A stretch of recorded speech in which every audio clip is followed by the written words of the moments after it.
Assalamualaikum warahmatullahi taala wabarakatuh dan salam sejahtera para penonton, sahabat-sahabat, saudara-saudara, tuan-tuan dan puan-puan yang dirahmati Allah sekalian. Selamat datang kepada podcast kita pada kali ini, dan ini merupakan podcast pertama ataupun podcast sulung lah yang kita namakan sebagai Pulas Fakta. Di belakang saya ini adalah banner nama kepada program podcast kita pada hari ini, dan tagline kita ialah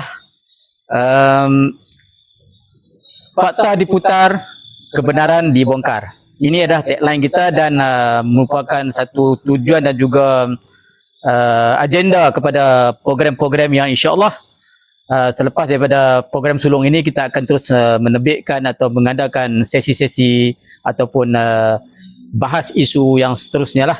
Sini kita akan lebih membicarakan tentang isu semasa lah, isu-isu semasa dengan perspektif yang lebih mendalam dan dengan fikiran yang lebih rasional, supaya dapat kita membuka minda untuk melihat kepada fakta yang dan realiti yang berlaku dengan lebih cermat, lebih teliti dan lebih menganalisakan sesuatu hal itu mengikut nalar ataupun sumber-sumber yang autentik, sumber-sumber yang begitu jelas, yang tidak kita mengambil satu fakta-fakta itu terselit dengan pelbagai anasi-anasi yang akan merosakkan fakta-fakta tersebut.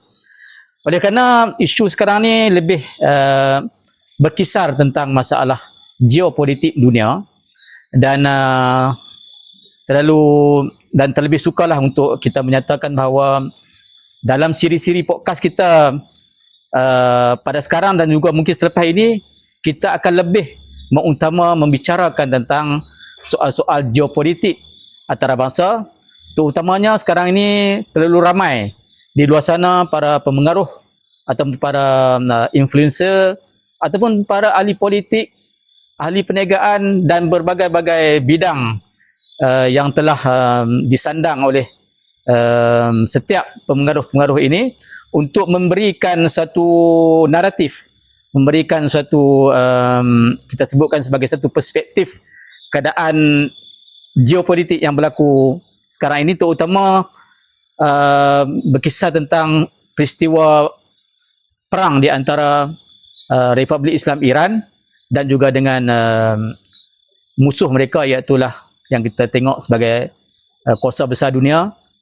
iaitu Amerika Syarikat, dan juga sekutunya yang begitu kuat dibelanya, iaitulah Zionis Israel. Kita sebut sebagai Zionis Israel lah, itu dah dikenal oleh seluruh umat manusia, terutama yang khusus umat Islam, dan seluruh orang-orang yang melihat bahawa kemanusiaan itu adalah sebagai satu standard kehidupan dan juga satu keadilan yang perlu ditegakkan.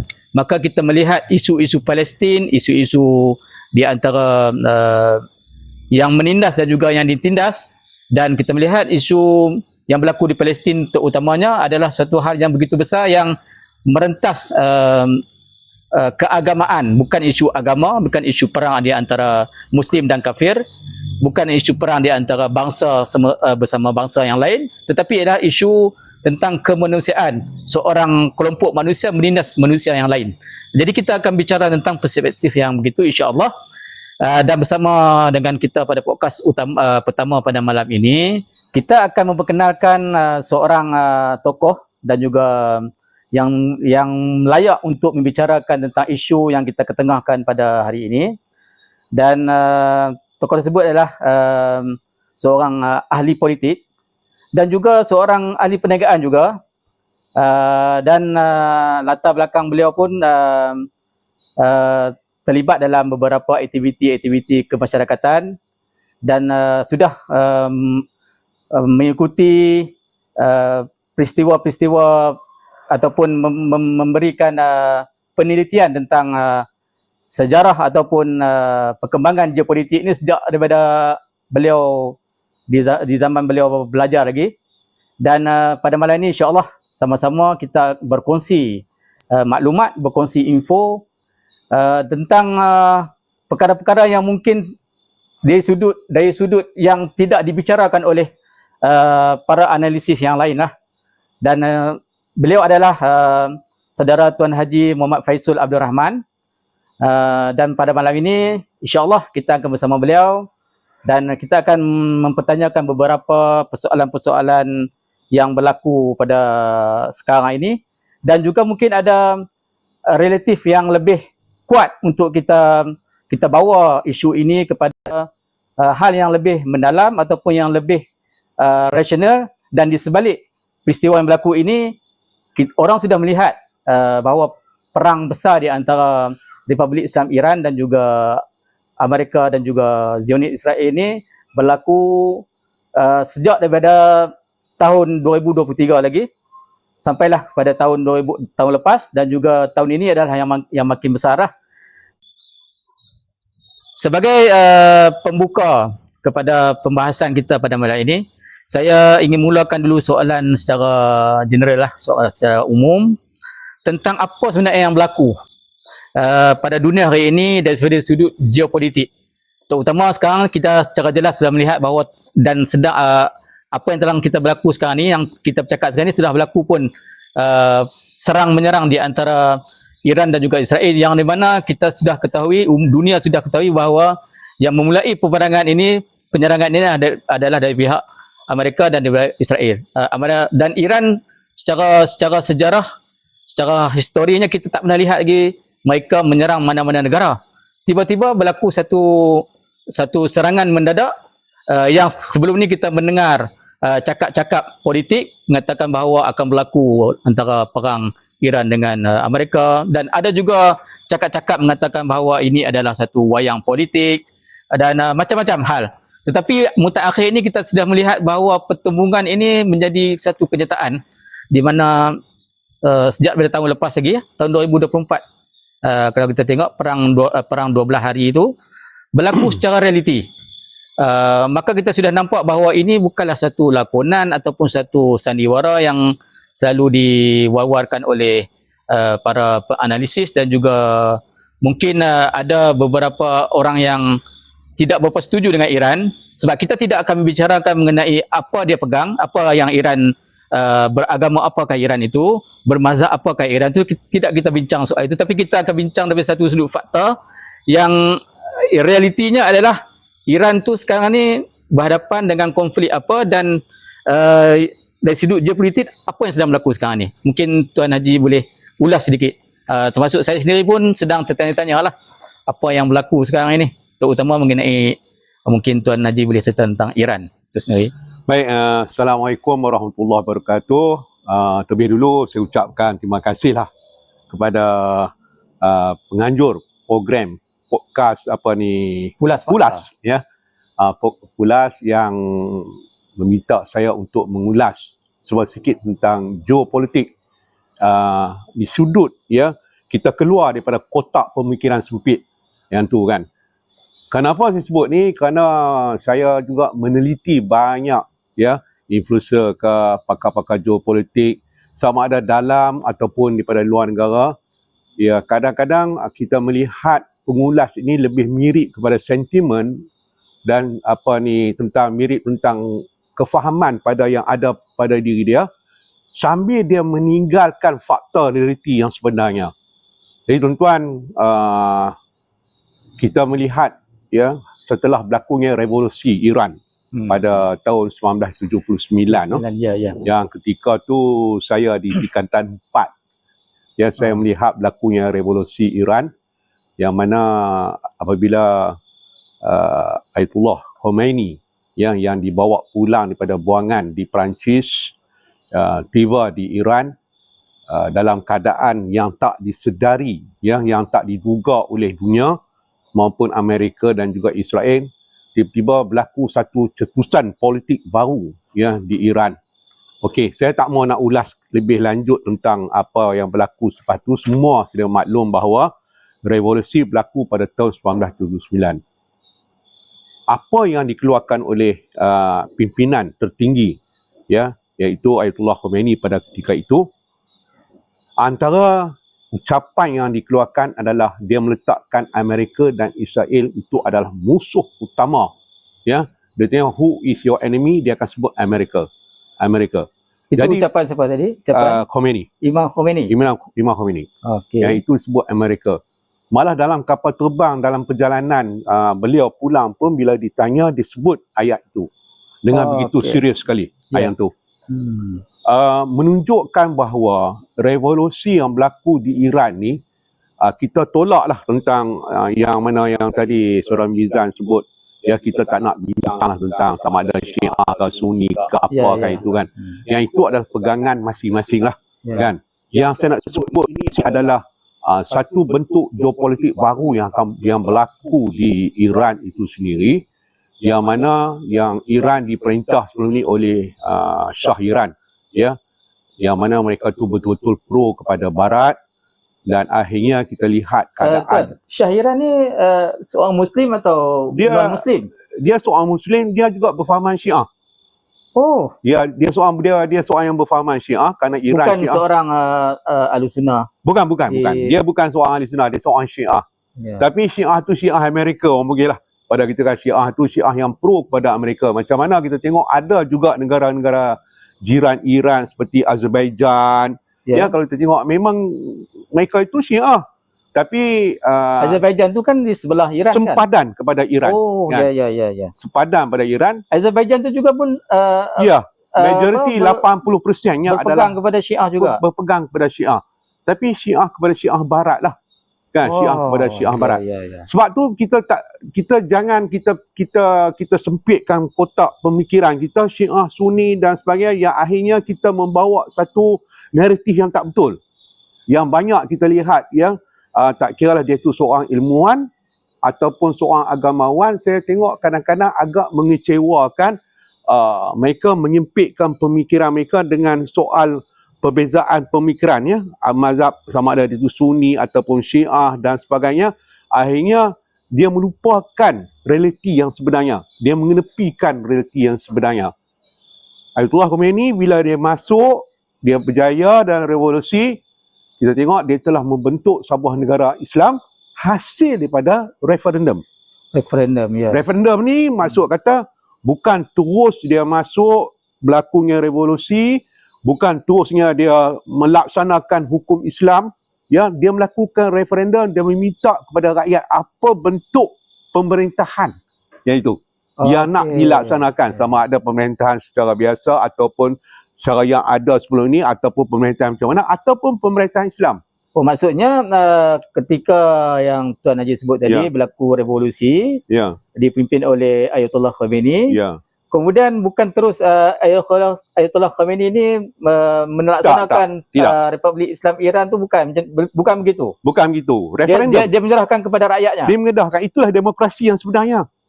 Kalau kita nak tengok yang ada, yang kita tengok penalisis politik ni, dia tak melihat tentang referendum, dia terus mengatakan bahawa Iran ni terus masuk, Ayatollah Khomeini terus masuk, dan selepas tu melaksanakan hukum itu Islam. Yang selalu kita dengar lah. Tak berlaku. Yang saya pun ada membaca juga sedikit banyak perkembangan ni, yang kita nampak begitu. Yang sebenarnya referendum berlaku dulu. Okey. Baik, kita tengok ya, setelah berlakunya revolusi ini, barulah yang musuh Islam yang kita kata sekarang ni musuh Islam, yang sebelum ni ada orang kata bukan musuh Islam, ya, musuh kepada keadilan dunia lah, kita kata keadilan sejagat ni, ya, tak kiralah Islam ke tak Islam ke apa semua, yang menguasai dunia sekarang ni, sama ada di sudut politik, di sudut perundangan, ya, dia nak letak undang-undang apa dia letak, dia nak letak hukum apa dia letak, sistem ekonomi, sistem keuangan itu adalah daripada Amerika itu, melalui tunjuk dan juga tudingan daripada Israel. Israel kata nak begini, begini. Israel kata nak begitu, begitu. Israel kata nak presiden ini naik. Israel nak kata presiden itu naik. Ya, yang mana tujuan mereka adalah untuk menguasai ekonomi, ya, bukan saja di negara Teluk tapi di seluruh dunia amnya. Kan? Kita tengok sebelum tu berlaku peperangan di Vietnam, berlaku peperangan antara Korea Utara, Korea Selatan, dan selepas revolusi juga berlaku peperangan di Afghanistan Ya. dan juga berlaku peperangan di banyak tempat lah, cekaman di Amerika Latin, Venezuela, Cuba dan sebagainya. Semua ini dilakukan oleh ya penguasa Amerika dan juga di bawah tunjuk dan telunjuk Israel itu sendiri. Ya. Yang itu. Baik, apa ni, saya nak sambung sikit ya. Sambung ya, silakan. Baik, maka apabila Khomeini, ya Ayatollah Khomeini mengatakan Amerika adalah punca kepada segala-galanya permasalahan dunia, maka ketika itu ya Amerika juga mengatur langkah mereka untuk mencekam Iran dengan pelbagai cara. Antaranya adalah mereka mengadakan propaganda, provokasi kepada Iraq hingga tercetusnya Saddam Hussein mengarahkan bala tentera untuk menyerang Iran tanpa ada sebab, ya, dengan sebab-sebab alasan yang tak konkret, menyerang dan berlakunya peperangan tu kalau tak silap 8 tahun ya itu. Ya, dia bukan 8 tahun. Daripada tahun 81 ya. 81 80 ke 81 saya tak lebih kurang ingat. macam itulah. Dan mengorbankan jiwa lebih kurang 1 juta di kedua pihak. 8 Ya. tahun ah. Tujuan dia adalah untuk melemahkan ya Iran pada ketika itu, yang ketika itu Saddam ni mendapat sokongan daripada barat. Yang tu. Oh. Okey. Dan selain pada serangan Daripada itu barat maksudnya daripada pada Amerika Amerika. lah. Ya, itu pada Amerika jelas, ya. Dan selepas itu kita tengok perang terhenti, Amerika melihat tindakan itu tak berjaya. Iran masih stabil. Iran dengan kekuatan dia, Iran dengan rakyat dia bersatu padu mempertahankan negara dia. Ya, ya. Ya, Iran walaupun dengan serba kekurangan dan sebagainya, mereka terus ya, yang kata Amerika ni tidak puas hati, mereka terus mengadakan, antaranya adalah yang disebutkan sanction ataupun sekatan Sanction, ekonomi. ya. Yang mana sanction tu menyebabkan tujuan dia untuk melemahkan ekonomi Iran dan boleh ya dengan tujuan untuk menyebabkan rakyat Iran ni bangkit, ya. Kalau negara mana pun kalau susah ni rakyat akan bangkit Ya. untuk menentang pemerintahan. Tetapi tak berjaya, Tak ya. berjaya. Nanti saya akan cerita sebab apa tak berjaya. Ada negara yang susah, ya, dalam keadaan sumber hasil yang banyak, tetapi mereka berjaya menjatuhkan kerajaan. Tetapi ya di Iran tak berlaku, ya. Kita tengok macam mana berlaku di Mesir. Ya, Mesir berlaku, ya, gerakan menjatuhkan Hosni Mubarak dan sebagainya, dan beberapa negara di Asia Barat, Tunisia dan sebagainya, Libya, Arab Spring ah. Arab Spring, ya. Tetapi itu kena ingat, tetapi ni di Iran mereka tak berjaya dengan pelbagai sukatan ekonomi, ya, dan mereka tak berjaya. Jadi ketenteraan tak berjaya, ekonomi pun tak berjaya. Okey, bermakna seperti mana yang Tuan Haji jelas tadi, Ya, Iran yang kita lihat sekarang ni sedang berperang, ya, sudah lebih kurang kita kata perang pertama 12 hari. ya, Kemudian yang kedua ini sudah masuk 40. lebih kurang 40 hari. 40 hari lebih. Tadi mengikut penjelasan daripada Tuan Haji bahawa Iran sebelum ni sudah pun berperang selama 8 tahun. Ya, Ketika mana Tuan sebut tadi 81 baru 1 tahun lah dari selepas revolusi. ya, Bermakna Iran sudah pun menempuh jalan peperangan ini lebih kurang 40 tahun yang lepas. ya. Ya, betul. Apa yang saya nak gambarkan sini bahawa Iran ya, yang disebutkan ni, pihak musuh ni menggunakan pelbagai tindakan lah untuk melemahkan Iran. Ya, mengarahkan Iraq untuk menyerang selama 8 tahun. 8 tahun. Ya. Lepas tu tak gagal, mereka menggunakan kuasa sekatan ekonomi. Ya, gagal. Dan akhir sekali mereka cuba mewujudkan kelompok-kelompok anti kerajaan Iran, ya, dengan membiayai, ya, yang banyak terbongkar dengan membiayai kelompok-kelompok yang dibiayai oleh rejim Zionis, ya, pun gagal. Ya, mereka cuba membuat satu demonstrasi besar-besaran. Kalau tengok sebelum perang yang baru ni, ya, berlaku demonstrasi besar-besaran. Mereka cuba untuk provokasikan rakyat, pun gagal. Gagal, ya. Dan tujuan dia adalah untuk melemahkan, dan kalau boleh mereka nak takluk Iran sepenuhnya. Iaitu semuanya gagal. Yang semua ini adalah rancangan daripada kuasa-kuasa jahat yang ada di dunia ini, kerana mereka melihat Iran itu sebuah negara yang bertentangan dengan pendirian mereka dan harus dihapuskan. Yang itu. Yang itu. Baik, kita kembali kepada perang ya, yang mana kita katakan perang 12 hari. Ya. Sama ada perang 12 hari yang sebelum ni tahun lepas ya. Jauh terlepas. Ya, dan perang yang terkini yang berlangsung sampai sekarang. Okey. Yang mana perang ini sebenarnya bukan dimulai oleh Iran. Ya.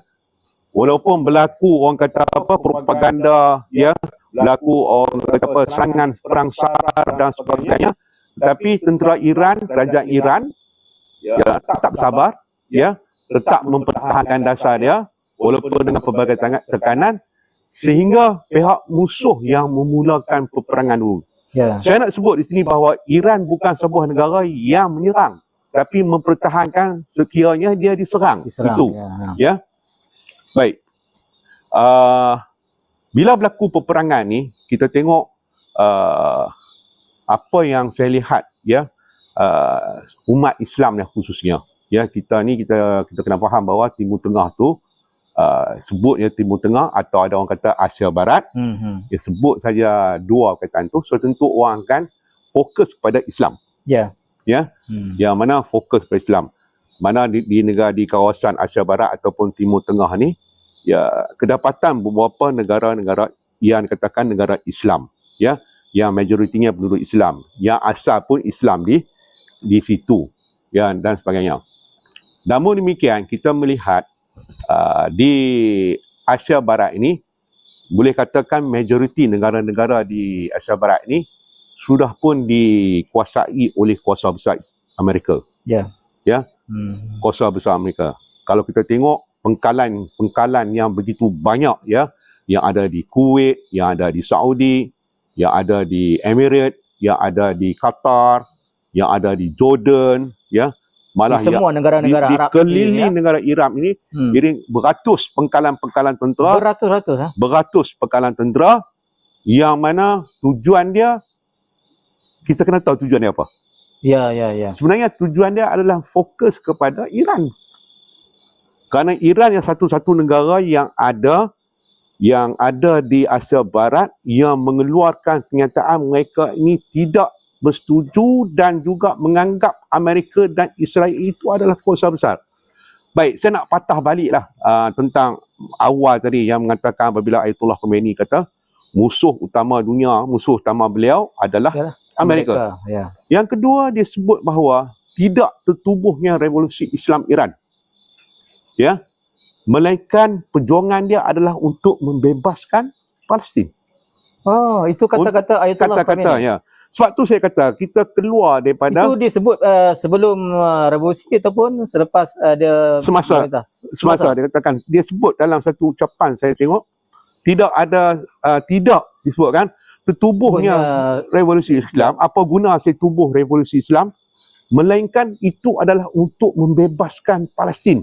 Bermakna itu adalah tujuan utama. Tujuan utama. Itu kita kena ni. Jadi bila kita tengok membebaskan Palestin, sebab tu saya nak sebut sekali lagi, kita ni sebagai seorang Muslim harus melihat bahawa Iran ke, sama ada Iran ataupun negara lain, jangan kita meletakkan pemikiran mazhab tu sebagai satu, orang kata apa, blocking, mental block kita untuk kita nak menentukan realiti yang sebenarnya.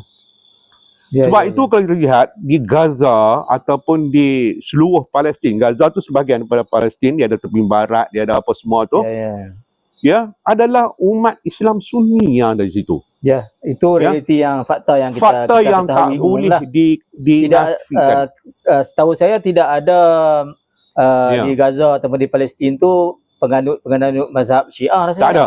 Tidak ada. Kalau ada aku mungkinlah satu dua kita tak tahulah, tapi secara umumnya tu tak ada. Tidak ada. Tidak ada. Semuanya bermazhab Ahlussunnah. Bermazhab Ahlussunnah. Jadi kalaulah kata isu Iran ni, kalau tengok saya pun kadang nak rasa ketawa bila saya tengok beberapa, maaflah saya sebut agamawan lah. Sebab yang sebut tu pun agamawan. Yang bila agamawan tu dia boleh baca Arab, dia mengaji di Arab, dia baca kitab, di rumah dia tu pun banyak kitab. Banyak kitab. Banyak kitab. Tetapi mental block. Mental block. Ya, Ha. dia sebut kata berhati-hati kita dengan blok Iran ni. Saya pun dia disebut kata tolong berhati-hatilah sebab Iran ni duk sembelih Sunni. Saya kata saya tak nampak Iran sembelih Sunni tu maksudnya tentera Iran ke ataupun tentera apa? Iran ni kata duk sembelih Sunni lah. Saya kata saya pergi ke Iran. Saya pernah membawa orang Sunni juga pergi Iran. Dan juga saya pernah bawa orang Sunni pergi ke masjid Sunni di Iran.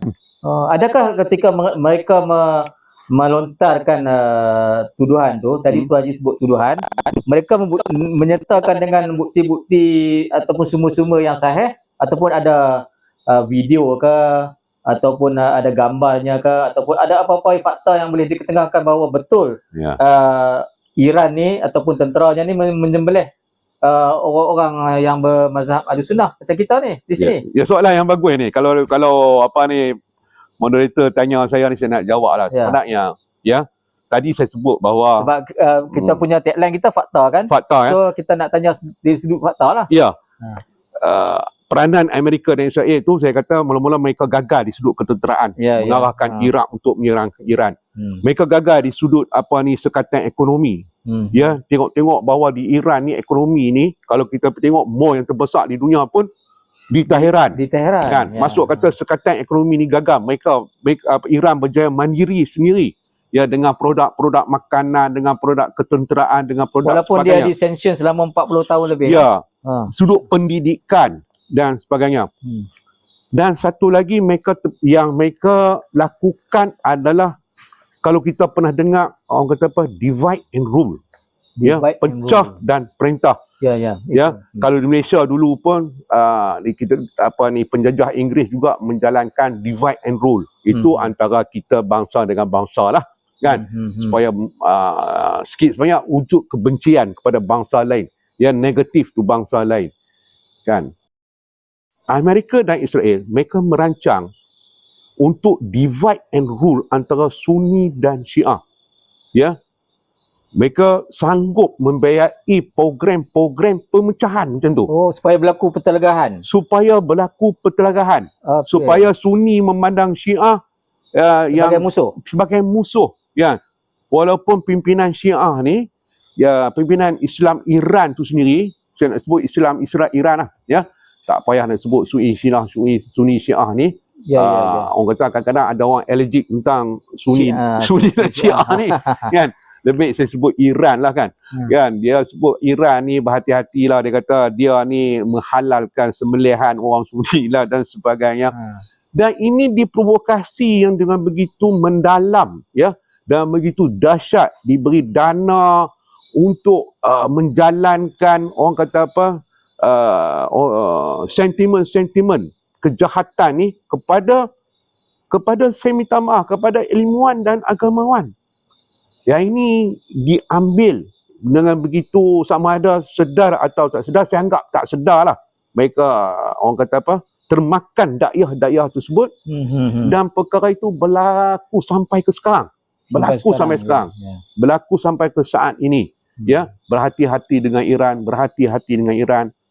Jadi kita lihat Iran ni adalah satu-satu negara yang membantu secara langsung. Saya tak katalah negara Arab tak bantu. Ya, di Palestin, ya. UAE pun ada menghantar bantuan dana dan sebagainya. Tetapi kita kena tahu bahawa bantuan persenjataan untuk Gaza ni mempertahankan diri mereka datang daripada Iran sendiri. Ya, datang daripada teknologi dan bantuan yang diberikan oleh Iran, dan ini diakui oleh para pejuang Hamas itu sendiri. Yang tu.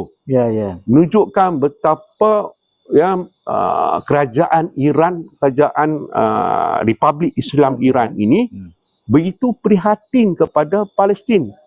Ya, begitu prihatin kepada Palestin. Namun demikian, kita tengok apabila beberapa perkara tadi saya sebut tadi, saya sebut tentang ketenteraan, sanction dan sebagainya, dan akhirnya Iran berusaha untuk membantu Palestin, ya, mengadakan laluan-laluan senjata, ya, melalui Syria, melalui Iraq, masuk ke Lebanon, ada masuk terus ke Israel, dan laluan-laluan tikus yang saya rasa saya pun tak dapat nak gambarkan laluan tikus mana yang mereka masuk itu kebijaksanaan antara negara dengan negara, maka berlakulah satu yang dikatakan pihak Amerika musuh ya Iran itu Amerika dan Israel melihat bahawa perlu ada satu sekatan pula di negara jiran Iran dan seperti Syria dan Iraq. Ya, mereka melihat bahawa Iraq dan Syria lah laluan utama senjata kepada pejuang Palestin. Dan akhirnya wujudlah dengan tiba-tiba yang tak semena-mena wujudlah ya gerakan teroris keganasan yang berlaku di Syria dan juga di Iraq. Ya, pembunuhan dan sebagainya yang dituding kepada kononnya Iran yang membiayai pembunuhan tersebut. Itu berlaku pada lebih kurang 20 tahun lepas, 10 tahun lebih macam tu. Ya, apa yang berlaku di Syria, sebuah negara yang aman. Kalau tuan-tuan nak tahu, banyak pelajar kita belajar di Syria. Ya, di Damsyik, ya, di beberapa kota di Syria dalam keadaan yang aman. Dan sehingga ada orang kata kalau hampa nak pergi di negara Timur Tengah ni yang paling best di Syria. Ya, nak mengaji pun di Syria. Di Syria juga, kan? Ya betul. Ya, dan sebagainya. Tiba-tiba kenapa berlaku bentuk keganasan yang tiba-tiba yang muncul? Ya, kononnya Iran telah menghantar bala tentera untuk membunuh warga Syria. Ya, yang memang kita tahu 80% orang Syria itu berpahaman Sunni. Kan? Dan ketika tu dunia jadi selaru. Umat Islam jadi selaru. Ilmuwan pun selaru. Agamawan lagi selaru dalam keadaan itu. Dan akhirnya ya keluarlah yang pada ketika tu TikTok tak ada lagi. Ya, keluarlah dalam YouTube, keluarlah dalam foto-foto yang diedarkan ya pembunuhan. Dan saya pernah tengok satu YouTube ya kononnya Bashar tu menjadi Tuhan yang sehinggakan rakyat Syria ni kena melafaz la ilaha illa Bashar. Saya tengok saya kata benda ni betul ke? Ini yang kita kata kita ni sebagai seorang yang ada agama perlu bertabayun. Dalam Quran disebut tabayun. Ya, tabayun ni berfikir sejenak. Apabila perkabaran datang kepada kita, ya, tenang dulu dan fikir dulu dan siasat dulu sejauh mana kebenaran. Walaupun kita nampak macam nak real, macam nak betul kan.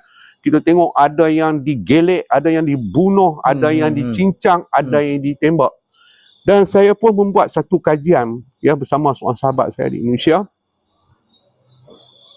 Rupa-rupanya gambar tu gambar-gambar yang diedit ya, kemalangan yang berlaku di China, kemalangan peristiwa di tempat lain, kemudian di tempat lain diletakkan itu sebagai isu di Syria dan diedit dengan lagu kan, lagu-lagu sedih ya, dengan ayat Quran kan dimasuk diedit ya. Berlaku di Amerika Latin pembunuhannya katil-katil dadah dan sebagainya. Dan bila saya melihat itu saya merasa amat yakin bahawa apa yang berlaku di Syria ni ramai yang terpedaya. Okey, baik Tuan Haji. Saya suka tertarik tentang isu Syria yang Tuan sentuh, tapi saya rasa isu Syria ni kita akan sentuh kemudian. Sebab itu satu hal yang menarik. Sebab di antaranya Tuan menyebut bahawa berbagai peristiwa-peristiwa yang sebenarnya diwujudkan dalam bentuk propaganda dan juga tadi Tuan ada sebut bahawa ada video-video tu diedit dan sebagainya, bermakna itu ada satu muslihat besar di sebalik apa yang berlaku di Syria lah.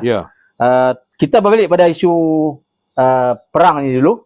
Sebab sebelum kita patah balik ke belakang, tadi Tuan sudah ceritakan tentang bagaimana berlakunya revolusi pada tahun 79, ucapan daripada Ayatullah Khomeini tentang tujuan dan juga prinsip utama Republik Islam Iran itu sendirilah, dan kita ketahui bahawa Iran ni ditubuhkan pertama untuk membela Palestin seperti yang tersebut tadi. Dan itu pun kita ada dengar-dengar juga fakta-fakta yang dibicarakan, selain daripada fakta-fakta yang mengatakan bahawa perjuangan Ayatollah Khomeini perjuangan untuk menegakkan Syiah di Iran, tapi secara fakta realitinya kita pun tidak nampak ke arah itulah.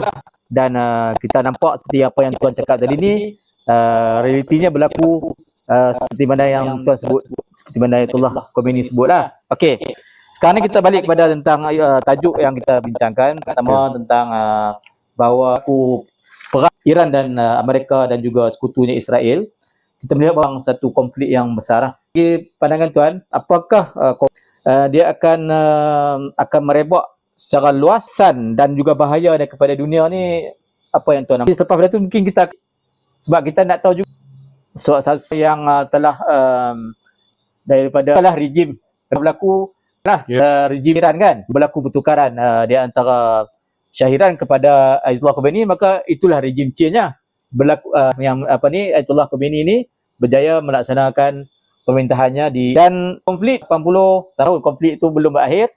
Dengan Tuan, sebelum kita tutup bicara ini, dan insya-Allah kita mungkin ada beberapa siri lagi, sebab saya tengok pada perlukan masa begitu panjang, dan kita kena jemput Tuan lagi untuk membicarakan fakta-fakta yang saya ingat tidak begitu banyak dibicarakan di sebalik peristiwa tertegaknya revolusi Islam Iran ni. Mungkin kita tengok pada sudut angle-angle yang lain. Banyak sudah penganalisis yang membicarakan tentang bagaimana Iran ni memiliki berbagai teknologi apa semua tu kan. Yang mungkin dia ambil jalan tengah dulu, ataupun dia ambil jalan yang hujung sekali. Kita boleh dapatlah info-info, tapi yang menariknya sebelum revolusi tu dan ketika revolusi dan pasca revolusi dalam beberapa tahun tu, itu yang menarik, dan juga berlakunya pertengahan peristiwa yang Tuan sebut berlaku di Syria tu, itu amat menarik untuk kita ketahui. Jadi soalannya tentang konflik ni, bagi pandangan Tuan. Konflik yang berlaku sekarang ni. Ya. Okey, konflik yang berlaku sekarang ni saya melihat dia akan berpanjangan lagi ya. Dia tidak akan berhenti secara tiba-tiba. Dia tak akan berhenti. Rundingan gencatan senjata tu, saya rasa dari awal dah saya pun menjangkakan bahawa akan dicabuli oleh rejim Amerika dan juga Israel ya. Yang mana sebenarnya saya melihat bahawa gencatan senjata ni setelah Amerika ni dah penat ya. Mereka cuba untuk awalnya semua penganalisis ketenteraan meramalkan Iran ni akan hancur lebur ya, sebab Iran ni tidak punya kekuatan senjata pada mereka, pendapat mereka, dan underestimate andaian mereka kononnya peluru pandu Iran ni amat berkesan tu hanya propaganda Iran. Itu andaian mereka kan. Dan kalau kita tengok pun Iran ni memiliki jet-jet pejuang zaman Shah Iran dulu ni. Yang lama dulu. Yang lama. Kalau tengok saya ni, saya tengok jet F5E ataupun F5E ya. Zaman saya sekolah. Ya, zaman 80-an F5E, dan ada pun kalau F5E itu sebagai orang kata apa? Kalau nak masuk lapangan QDM tu adalah apa panggil replika F5E kan. F5E tu pun orang tak pakai dah. Yang itu Iran pakai. Yang itu pakai. Ada Sukhoi 27. Sekarang ada Sukhoi 35, 37, 57 kan. Sukhoi tu pun kalau dah pun orang kata apa, tak bermakna lah sangat lah. Tomcat ni zaman perang Amerika Vietnam, Tomcat ya kan, Korea Selatan apa semua tu. Dan itu jet peperangan, jet penempur ataupun jet pengebom yang ada pada Iran yang ada kan. Jadi Amerika dan Israel melihat mereka ni jet pejuang mereka tu dengan mudah ya. Mereka ada F-35, mereka ada bomber B-52, mereka ada F-15, F-18, F-16 ya, dan sebagainya. Dengan mudah mereka rasa mereka boleh masuk dan menyerang ya, dan menakluk Iran ya, menakluk Iran. dan mereka mengambil pendekatan macam Venezuela. Mereka katakan Venezuela ya masuk terus boleh Ambil Maduro keluar balik gitu aja. Kan mereka mengambil teori begitu jugalah sebelum ni apa ni yang di Libya tu apa nama Muammar Gaddafi dan begitu sebagainya. Mudahlah dijatuhkan. Begitu mudah kan. Ya kan. Jadi doktrin peperangan ataupun teknik peperangan, strategi peperangan Amerika tu mereka mengambil kisah-kisah perang-perang yang lalu lah. Untuk dijadikan panduan untuk menyerang Iran. Ya. Amerika menggunakan laluan laut, ya, melancarkan Tomahawk. Tomahawk tu kalau tuan-tuan nak tahu, Tomahawk zaman perang Afghanistan dah guna dah Tomahawk. Jadi mereka tak up to date lah ya tentang Tomahawk dan sebagainya. Ya, mereka merasakan dengan begitu yakin apabila kalau kita tengok perang di Iraq, Amerika dengan Iraq, Amerika dengan Afghanistan, ya serangan daripada laut masuk ke Iraq, masuk ke Afghanistan, dua peperangan ni, dan akhirnya tentera menjadi demoralized, lemah, menyerah diri, dan akhirnya angkatan darat akan masuk. Itu kan, masuk melalui laut ataupun masuk melalui udara dan sebagainya. Dan strategi itu digunakan. Dikatakan akan digunakan pakai. Sebab tu kita tengok Donald Trump ni dia begitu yakin. Ya. Dia begitu yakin dan Israel pun mengasak dan akhirnya berlakulah peperangan tersebut. Sampai sekarang lah. Sekarang. Jadi maksudnya pandangan Tuan Haji, perang ni bukan akan berakhir macam tu. Perang tak akan berakhir. Maksudnya nampak akan panjang lagi lah. Akan panjang. Dan dunia akan menghadapi konflik yang lebih besar dan kita juga akan mendapat kesannya lah kot. Kesannya memanglah kita akan hadapi contohnya kenaikan harga diesel, kenaikan bahan makanan, itu semua bukan saja dialami oleh Malaysia. Saya tak nak ulas lah harga diesel apa semua tu. Ya, tapi saya nak sebut bahawa kesan peperangan tersebut hasil buatan Amerika dan Israel menyebabkan seluruh dunia menjadi kucak-kacir. Ya, menjadi kucak-kacir. Even negara Eropah pun sekarang dah mula mengecam Amerika dan juga Israel. Kerana kami juga terbabit. Ya, apabila Selat Hormuz tu dikawal, ditutup, ya, dan Yaman pula merancang untuk menutup selat Laut Merah tu. Apa nama tu? Teluk apa saya lupa dah kan, tapi apa nama Arab saya lupa. Tapi akhirnya laluan itu merupakan laluan ekonomi kepada seluruh dunia. Dan dengan tutupnya itu, maka efeknya kepada seluruh dunia. Ya, kepada seluruh dunia. So tentu Iran akan bertindak balas. Ya. Disebabkan oleh Amerika dan Israel ni, dia overconfident, underestimate. Kepada ni. Sebab tu kalau Sun Tzu kata, kalau kamu nak menang dengan musuh, kamu kena yang sebenar, kamu kena Sun Tzu. Teori Sun Tzu.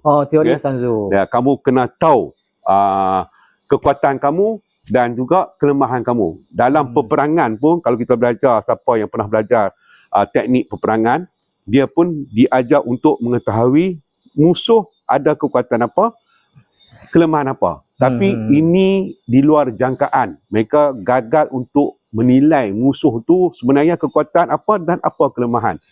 Dan akhirnya dunia mula melihat ya bahawa Iran bertindak balas.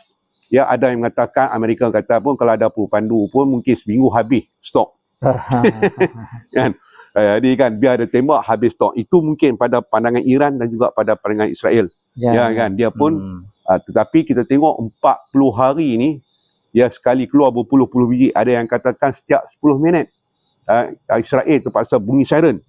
Ya, dengan peluru pandu, dengan drone dan sebagainya. Dan akhirnya walaupun Israel cuba menutup kelemahan dan kerosakan yang berlaku di Israel, di Tel Aviv, di Haifa dan di Yerusalem dan sebagainya, tetapi individu banyak menghantar maklumat secara melalui media sosial, dan terbongkar bahawa Israel ni kehancurannya begitu besar. Ya. Dan kita tengok macam mana ini yang katakan, kalau kita tengok dalam satu ayat Quran, surah Muhammad ayat berapa, menutup kelemahan dan kerosakan yang berlaku di Israel, di Tel Aviv, di Haifa dan di Yerusalem dan sebagainya. Tetapi individu banyak menghantar maklumat secara melalui media sosial,